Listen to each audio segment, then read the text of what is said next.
This story is about a son with a broken heart who was hurt by the king of darkness and then was brought back into restoration by returning to his father and ended up producing so much joy and so much celebration.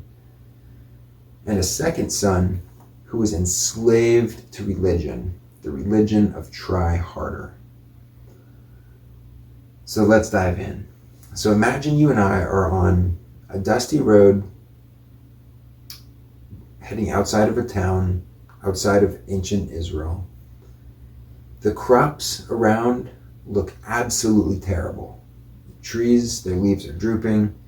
There's people unemployed. The land is in a drought. The land is in a famine. People are struggling. People are suffering. What catches our attention is there's this Jewish guy that's taking care of pigs at this little farm next to the road. And what seems very curious to us, in addition to the fact that there's a Jew taking care of pigs, is that you could tell that his clothes that were once completely white were covered with pig poop, sweat stains on his shoulders.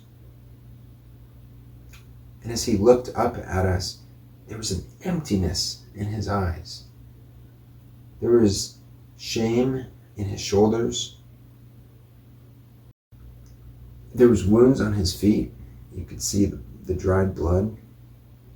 And what was really wild is that the way he was looking at the bucket of food almost looked like he was about to start eating it. He was malnourished, cachectic. And we would go up to him and you ask him a beautiful question out of a heart of compassion, gentle curiosity. You say, man, it looks like you're hurting and in pain for some reason. Like, what's going on in your life?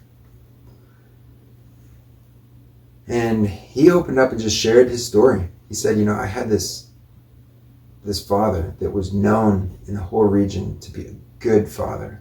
He was generous at the very essence of his heart.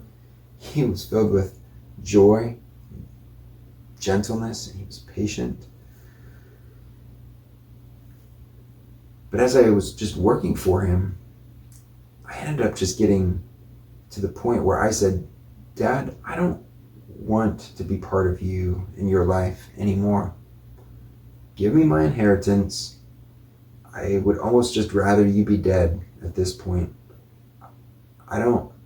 Just give me my money and I will leave. And so I came to this land with all of this money. And as I reflect on my life, I can see that all of the friends and relationships that I had were simply based on what I was able to offer to them. And now that my money is all gone, I am just alone. I feel so unworthy. I feel so unwanted. I thought that they cared. I thought that they loved me. He's like, I had this emptiness in my heart. I felt such a strong desire to feel loved and desirable and wanted that I had all of these sexual experiences that has left me so broken and just even feeling emptier. Sometimes I think back to who my dad is, and I feel so unlike him at this point. Look at me, I am just covered with filth. I don't reflect any of his characteristics.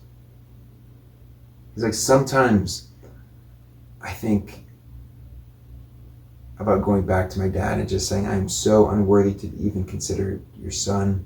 Can you just make me a servant? Because the thing I want the very, very most is to be close to my dad. And I think after what I've done to him, the closest thing I could even hope for would be to be his servant. And even that would be enough. I just want to be with my dad again. And you, just in an encouraging, hopeful way, you say, that is a fantastic idea. we will go with you. Can we support you on this journey? And so he agrees to it, and the three of us set off, going back to the place where his heart belongs, to where the Father that truly loves him has been waiting for him, for this moment. And do you remember this story where the Father comes running towards his Son at a long distance? And do you remember just the feel of that scene, how it unfolded? There was almost this humility in the Son's heart, almost like the heart of a child, as he approached his dad. And he said, "Dad, I am not worthy to be called your son. Can you just make me your servant? I know that I've sinned against you. I have sinned against God. And I just want to be back in your presence, even as a servant." And his father in that moment looks at his son and sees him for exactly what he has become. He sees his son's clothing covered with pig poop. He sees the hurt in his son's eyes. And he's heard the stories of his son's reputation. And he sees the woundedness of his son's feet and instinctively knows and sees the woundedness in his heart of these failed relationships based on what he can give. And his father's heart is just filled with so much compassion, and his father starts to tear up. And he says to his son, "Son, there is no amount of uncleanness and filth that can keep me from loving you. Can you let me give you this clean, my best robe to clothe you with? Let's take off the old. Your old self, the person that you were, is behind us. I am so incredibly proud of you for recognizing the bondage of the kingdom of darkness and returning." He's like, did you know that the word repentance, one of the definitions for repentance is to return? And I am delighted in you that you saw this as an option to come back to me. I have been waiting for this moment for so incredibly long. He says, "Son, I see the shame in your eyes and in your countenance.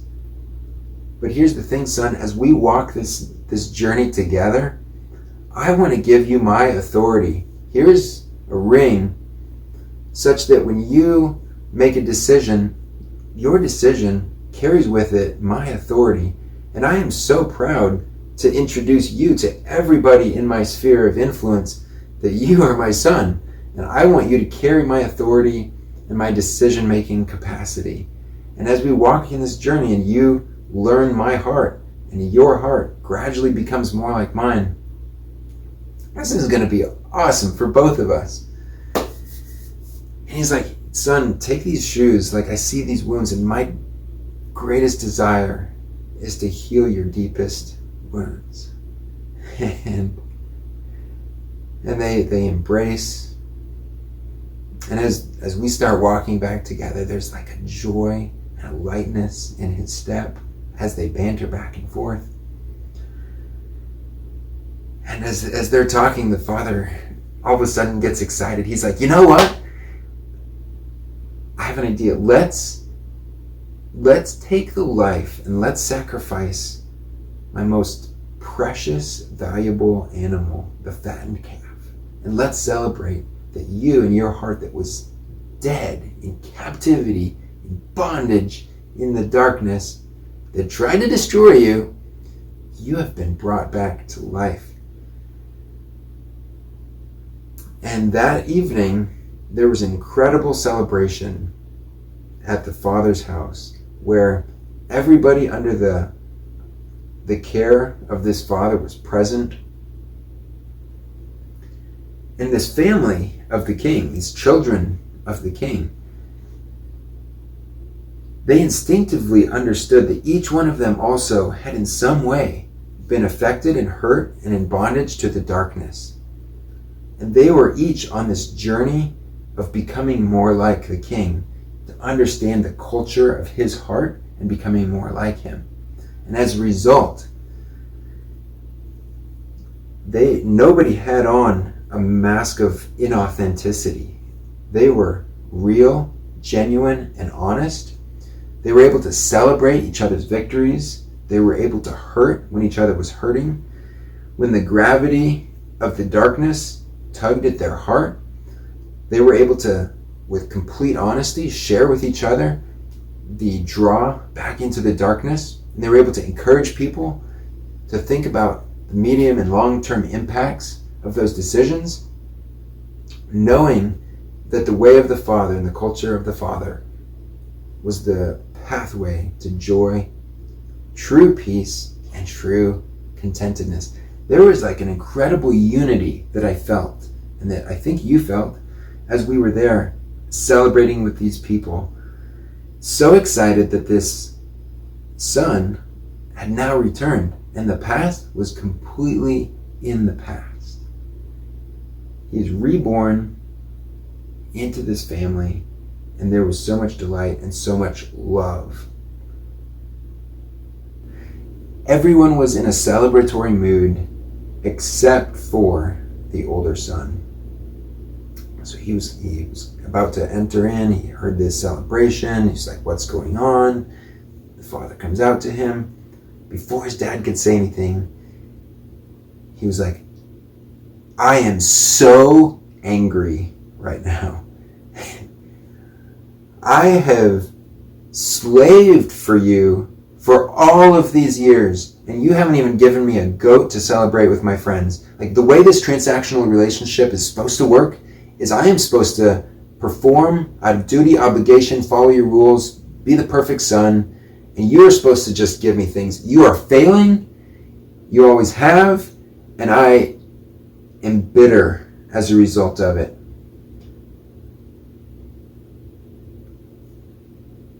I am exhausted trying to be your slave, to be perfect.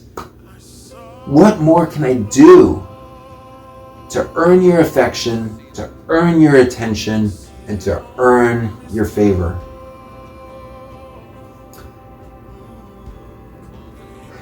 It's almost like I have, out of a sense of duty and obligation, I have attended your family meeting every single week. I've given 10% of my income to you. I have even gone to other countries and told them what a good dad that you are. I have even put on my preachy voice and analyzed the book that you wrote and come up with what I think are really good messages talking about the book that you wrote. But I don't want to be in a relationship with you. I don't think I ever will. Because you are absolutely failing at your role. Thank God I'm not like this younger son of yours that has returned. Have you heard what he has done? I will never fall to such a low level as him, because I am strong in myself, and I am disciplined, and I try really hard to put on the fruits of what it is to be your son. I look and see who you are, and I try so hard in my own effort to put those things on, to look generous, to look gentle, to at least say I'm sorry. But Dad, I think this is the last straw. I don't want anything more to do with you. His father's heart is also just filled with compassion. And the only thing the older son could hear his father say is, everything that I have is yours. The son storms off in anger. The father was just about to say, but son, it's just things. Everything I have is yours. But Son, what you've never wanted to be in fellowship and relationship with me. You have kept me at arm's distance. You have, when you're going through a tough time, you don't return to me with the heart of a child. I will be so filled with delight the day and the moment when you come back to me, because I want more than anything to walk this journey with you, and I will welcome you back when you are ready.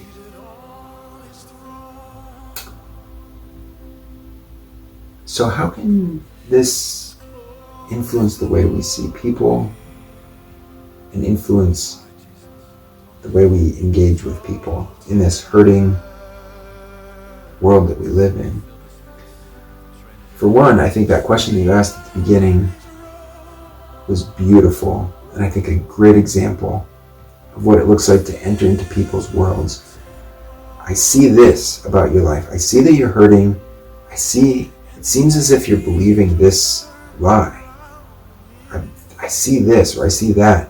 Like, can you tell me more about that? Like, what's going on in your life? And enter into that space with a gentle compassion, humility, and an encouraging spirit to point that person who is being hurt by the kingdom of darkness, point them back to the heart of the Father that delights in them and that will, with excitement and great celebration, welcome you back into his family, into his. He has clothed us with his righteousness. He has made us into sons and daughters, and he will continue throughout our lives being the good physician, the great physician, and healing our deepest wounds. So, is there anybody in your life that you could tell this story to that would be encouraged by it? I would love to hear how that goes, and let's go play.